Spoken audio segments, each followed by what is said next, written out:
What up, it's your boy Chucky, and you're watching Toasted.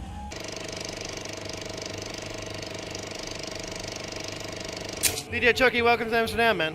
Thank you, man. It's funny, people welcome me to Amsterdam. Maybe because I travel so much. Hey, Amsterdam dance event, it's a big thing here, but internationally it's also really important, right? Yes, definitely. People see Amsterdam Dance Event like a milestone every year. It's definitely a place where the whole world of electronic music comes together and actually do business. Some people are looking for a record deal. Some people are looking for a record label. Some people are looking for managers looking for new artists.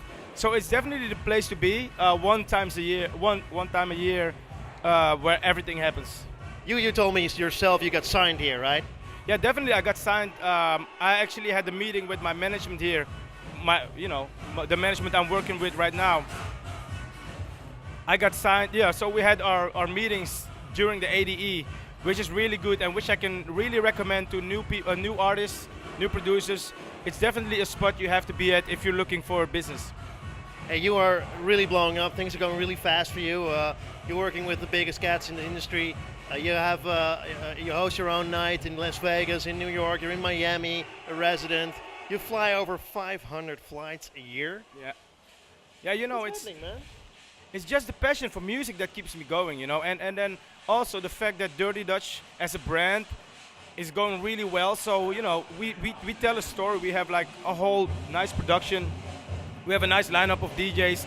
Musically, it's right. We have a right balance. So, apparently, these club promoters, they really like what's happening, and to me, that's good. Hey, you're building a studio in Aruba. Yeah. That's also a fantastic dream coming through, man.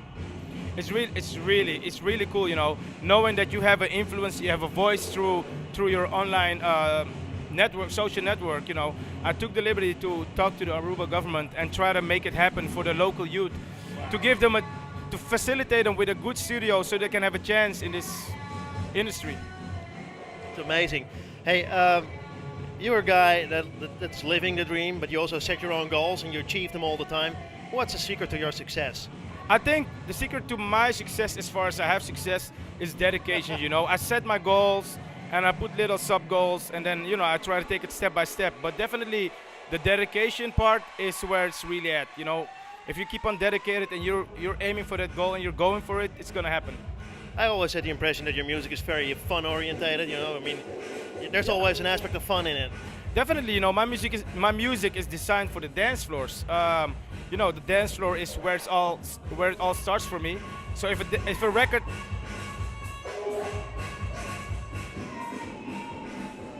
record doesn't work on the dance floor, then it's not gonna work for me. Yeah, it doesn't have that chemistry. So I always want that dance floor element, that fun element in it, which I really think is important for me.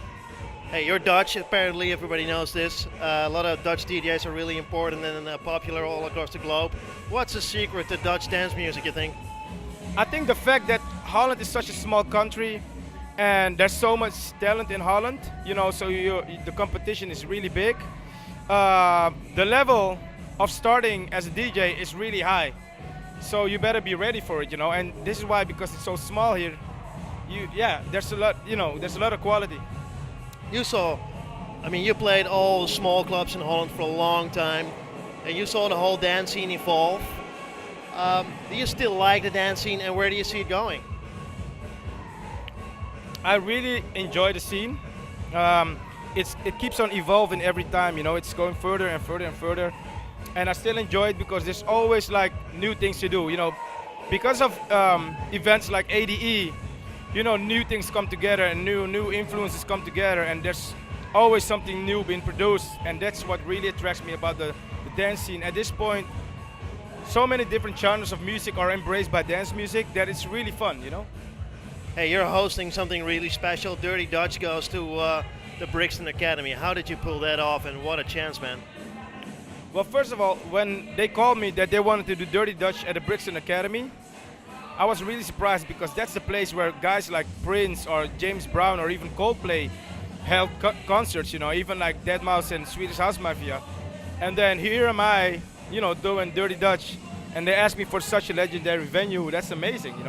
So I took that opportunity with both hands, and yeah, basically, we already almost sold out. That's amazing, man. Hey, you're a guy who achieves his goals. What are your next goals? Where do you want to be? My next goals are definitely, to make some more music, to be more in the studio, less on tour, produce for other people, and launch a lot of new talent.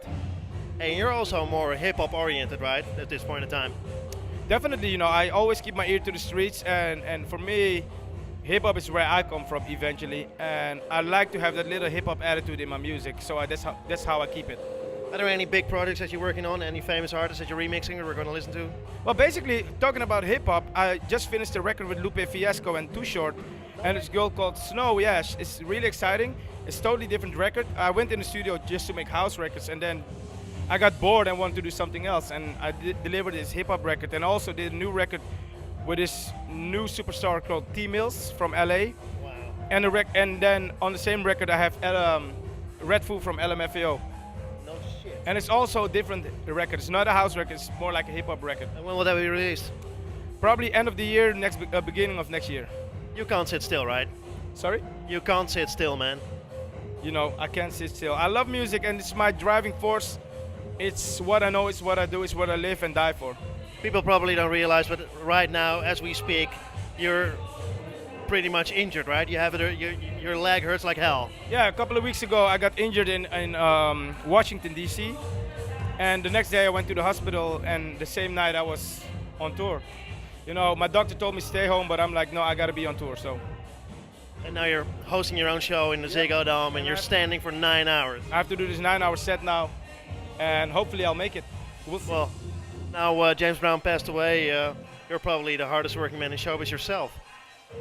I'm trying to do my thing, and sometimes it's really time consuming. If you're trying to combine like a social life, a studio life, and a touring life, definitely, it's you have to work hard. But if you do what you love, it's easy. Thanks a lot, man. You're welcome.